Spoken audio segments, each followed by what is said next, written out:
Das ist das eine. Das heißt, es war total verschneit da oben, wenn wir auf der schattigen Seite wieder runter sind. Ja, ich bin irgendwann einfach ausgerutscht und bin wirklich auf dem Arsch den Berg runter. Ich konnte überhaupt nicht, ich konnte nicht mehr bremsen irgendwie. Das ist mir noch nie passiert. Und zuerst habe ich die Hände und die Hände sind immer noch pelzig. Und irgendwann habe ich gedacht, du machst es wie Bob, ne? Also ich habe sozusagen die Ellbogen. Und ich habe danach gesagt, wie weit war das? Das waren bestimmt 50 Meter oder so. Und war einfach nur Glück, dass da kein Baum oder kein Felsen oder sowas war. Aber long story short, ich war natürlich bis auf die Unterhose nass.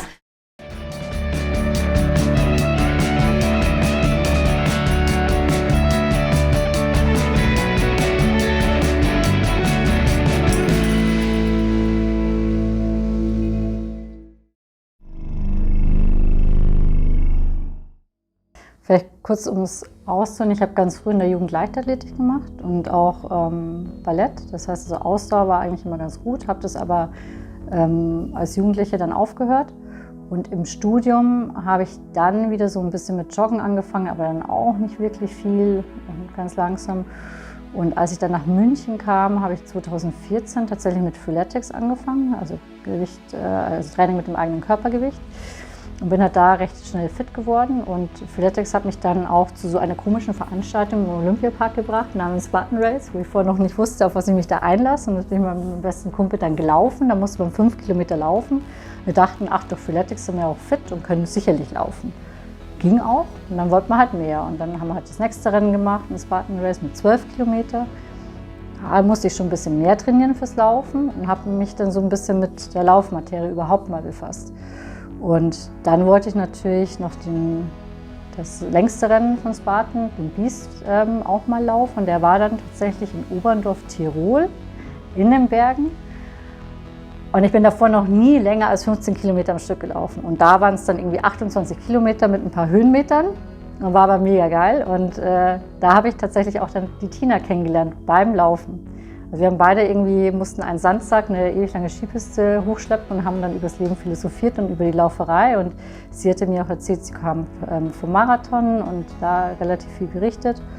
Und da hat sich dann auch unsere Freundschaft entwickelt und dann das Training eben mehr zu diesen Läufen. Das heißt, dass man diese langen Läufe auch durchhält. Und so kam ich dann quasi erst 2017 zum Laufen. Und bin jetzt, ja, sind es dann quasi 5 Jahre, dass ich sozusagen regelmäßig laufe. Also wirklich das Ding dieses Jahr wird der Tag, das wird das Highlight werden irgendwie und der Weg dahin soll natürlich auch nett und abwechslungsreich werden, denn unterm Strich ist es viel Lauferei jetzt schon. Ja, wie ich schon gesagt habe, diese Lauferei im englischen Garten macht mich jetzt nicht mega happy irgendwie, ne? Deswegen freue ich mich auch auf diese kleinen Veranstaltungen dazwischen, die das Ganze dann so ein bisschen abwechslungsreicher machen und auch so mit Freunden zusammen und so weiter. Da freue ich mich schon drauf, ja. Der die benutzt hat. Ich bin damals hierher gekommen und habe mich beraten lassen und dann sind die da rausgekommen und ich habe es nie bereut. Ich habe es dann bereut, dass ich mal umgestiegen bin.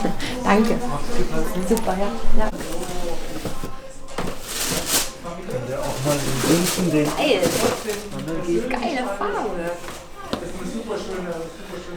Ja, größer nicht, vielleicht eine halbe noch kleiner noch, aber das ist so ein bisschen Geschmackssache auch. Und ich habe immer dünne Socken, also hier habe ich dünne Socken, aber bei den Wölfen habe ich immer diese White Socks, diese zweifachen Socken an irgendwie. Ich glaube, dann passt das ganz gut mit den Größen. Also so von der Dämpfung her sind die gleich, oder? Ja, der ist ein bisschen softer noch. Aus Gewohnheit, glaube ich, würde ich einfach bei dem bleiben. Ja. Ich glaube sogar auch noch in der Farbe. Das sind die beiden Farben, die es gibt. Puh. Ja, dann nehmen wir eine davon, ne? Tja. Ich schaue noch mal ganz kurz, bevor ich... Vielen Dank. Bisschen Glitzer. Zuerst habe ich gedacht, der rote wird es. Und jetzt, wo ich den Blauglitzer anhabe, denke ich, es wird Blauglitzer. Ja. Kommt auf dein restliches Outfit an. Ja, das habe ich auch gerade überlegt, aber... Oder du brauchst doch ein Blauglitzer-Outfit. Also ich habe auf jeden Fall kein Blauglitzer-Outfit zu Hause, aber ich habe jetzt auch kein Weißglitzer-Outfit zu Hause. Aber ich glaube, ja, Blauglitzer. Klingt ganz gut. Letztes Jahr, also 2021, dann war meine längste Strecke etwas über 90 Kilometer und 5000 Höhenmeter. Tatsächlich war das kein reiner Traillauf, sondern ein Hindernislauf, ein Spartan Ultra. Der war in Morsin vor 3 Jahren. Da habe ich tatsächlich 12 Stunden gebraucht. Und das waren dann irgendwie so 52 Kilometer und irgendwas mit 3000 Höhenmeter. Eigentlich gar nicht so lang, aber damals war ich halt noch nicht so fit. Da habe ich lange gebraucht dafür. Ne? Das war schmerzhaft. Jeder, der sagt, dass es nicht so ist, der lügt. Danke. Danke. Danke.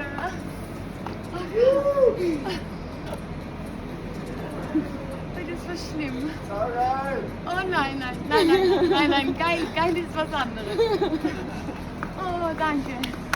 Und da bin ich in der Staffel gelaufen. Das war ein 100-Meilen-Lauf, den wir uns sozusagen zu zweit aufgeteilt haben. Und ja, bei diesem Bergmarathon, die Leute nehmen das da nicht so genau. Ne? Das ist dann nicht irgendwie 100 Meilen durch 2, ne? Sondern das ist dann irgendwie gleich dann mal 80 Kilometer und dann irgendwie 10.000 Höhenmeter noch dazu.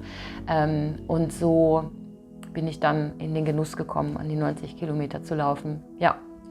Ich habe da auch einen ganz guten Trainer, der ist halt seit Jahrzehnten auch schon Trailläufer und hat da super viel Erfahrung darin. Und ich bin mal gespannt, was so der Trainingsplan dann in so 3-4 Monaten sein wird, ob ich dann tatsächlich auch mal 6 Stunden am Stück laufen muss als normale Trainingseinheit.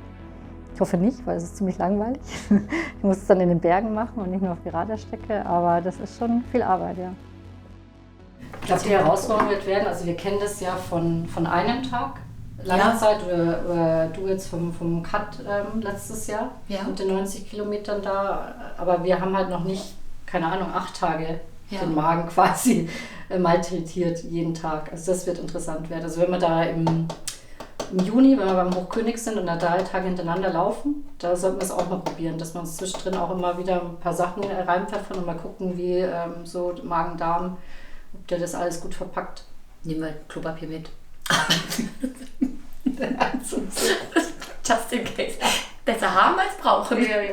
Aber natürlich schafft man solche Umfänge in der Woche natürlich nur, wenn du, sag ich mal, 5 oder 6 Mal läufst. Ja. Oder auch 4 Mal geht auch, also wenn du 4 lange machst. Ja. Und das empfehle ich schon. Und du machst das richtig schnell, das ist ja immer kurz, ne? Genau. Also das heißt, bis wahrscheinlich unter 5 kommst du wahrscheinlich gar nicht weg, ne? Genau. Fast annehmen. Ja. Und da bietet sich schon mal an, also ein paar Tage am Stück auch längere Distanzen zu laufen, zum Beispiel so ein Trainingslager zu machen, vielleicht mal so ein langes Wochenende, einfach um mal zu gucken, wie sich so anfühlt vom Körper, was da wehtut. Ja, genau. Weil ihr werdet beim Tag dann immer abends ankommen, da ist alles gut, werdet regenerieren, dann tut es halt ein bisschen weh, dann, wenn man dann wieder aufsteht aus dem Bett und zur Pasta-Party abends geht und am nächsten Morgen stehst du auf und sagst, es geht heute nicht. Und es geht doch. Ja, ja. Und dieses Gefühl ist halt wichtig. Genauso, wenn du schon Ultra gelaufen bist mit 56 oder 57, dann weißt du ja, wie du dich am nächsten Tag gefühlt hast. Da sagst du, Gott sei Dank muss ich heute nicht laufen. Oder habe ein paar Tage, um mich jetzt zu erholen. Beim Tag geht's halt nach der 4. Etappe weiter, nach der 3. Ja, kann ich dir gleich sagen, dass ich eigentlich mehr erwartet hätte von mir. Ja. Januar war ja so ein Eingewöhnungsmonat. Ich habe auch eigentlich auch erst im Februar tatsächlich aktiv mit dem Trainingsplan angefangen.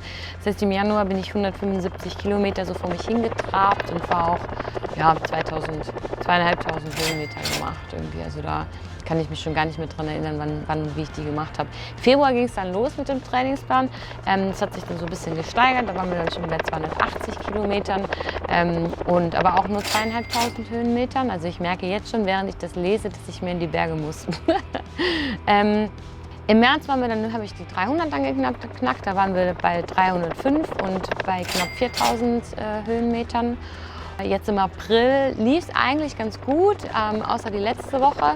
Also tendenziell hätte ich mich immer gesteigert. Also ich habe dann aber schlussendlich bei 278 Kilometern aufgehört im April, auch mit 3.500 Höhenmetern. Also mein Trainingspensum 2022 hat sich über die Monate langsam aufgebaut. Da muss ich immer einen schlauen Zettel holen. Also im Januar waren es 185 Kilometer mit, was sind das, 2200 Höhenmeter. Februar schon wieder ein bisschen mehr, das haben wir leicht gesteigert, das sind 220 Kilometer und 3000 Höhenmeter. März war ein guter Monat, 315 Kilometer und 3700 Höhenmeter. Im April ging es leider bergab, weil ich da auch 10 Tage lang Corona hatte. Und das heißt, da waren es dann quasi nur 165 Kilometer. Aber dafür, danach war ich ein bisschen im Urlaub und konnte auch wandern gehen. Da waren es dann 5000 Höhenmeter. Echt viel. Also die meisten Höhenmeter habe ich komischerweise trotzdem im April gesammelt. Also ich habe mir ja meinen Trainingsplan so ein bisschen selber zurechtgelegt, so anhand von von meinen Kenntnissen, die ich sozusagen bisher meine zu haben. Und habe mir überlegt, was man so für ein Etappenrennen noch dazu braucht, weil es ja doch das erste Mal ist, dass ich das mache. Und glaube, dass ich mit den Kilometern eigentlich ganz gut dabei bin. Und das Wichtige ist, glaube ich, die permanente Belastung über mehrere Tage hinweg noch dazu zu bekommen, abgesehen eben von Höhenmetern. Ich glaube, der Dreh- und Angelpunkt wird sein, mehrere Tage am Stück noch zu laufen, ein längeres Wochenende in die Berge zu fahren und Höhenmeter zu sammeln. Und danach versuche ich den Trainingsplan zu machen. Der gliedert sich eigentlich, ich laufe ungefähr 5, manchmal 6 Tage die Woche. Ich habe immer drei Wochen im Monat gute Belastung und dann die vierte Woche ist dann ein bisschen so Regeneration. Und dann ist das eigentlich immer so ein Wechselbad der Gefühle, wenn wir das so nennen würden. Also es geht von GA1 zu GA3, von GA1 zu GA2, von GA1 zu Sprint zum Long Run. GA1 ist natürlich das Schönste dabei. Und so gliedert sich mein Trainingsplan diese Wochen. Ja. GA1 sind die Grundlagen-Ausdauerbereiche. Das geht von 1 bis 3 in der Regel. Und ich habe das anhand einer Leistungsdiagnostik feststellen lassen, in welchem Pulsbereich ich mich eigentlich in welchem GA-Bereich befinde. Heißt, bei mir zum Beispiel geht der GA1-Bereich bis Puls 118. Da schlafen andere Leute. Und da habe ich so meinen langen, langsamen Lauf, wenn wir das so erklären können. Und GA2 geht dann so bei mir bis 135. GA3 geht bei mir bis 146 und dann bin ich schon im Sprinten. Also das ist ich habe generell einen sehr niedrigen Puls tatsächlich, ja. Genau, aber das sind die Grundlagenausdauerbereiche. Bei der Annette ist das ganz anders. Sie ist tendenziell so 20 Schläge über mir, wenn wir das so sagen wollen. Also wenn ich beim GA1 119 habe, 118 habe, hat sie da schon 138.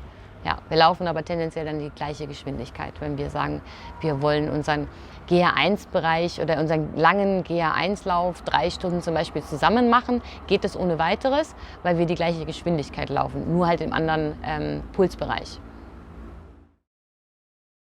Aber so im Allgemeinen, finde ich, sind wir gut dabei. Irgendwie. Du hattest natürlich jetzt deine Corona-Infektion.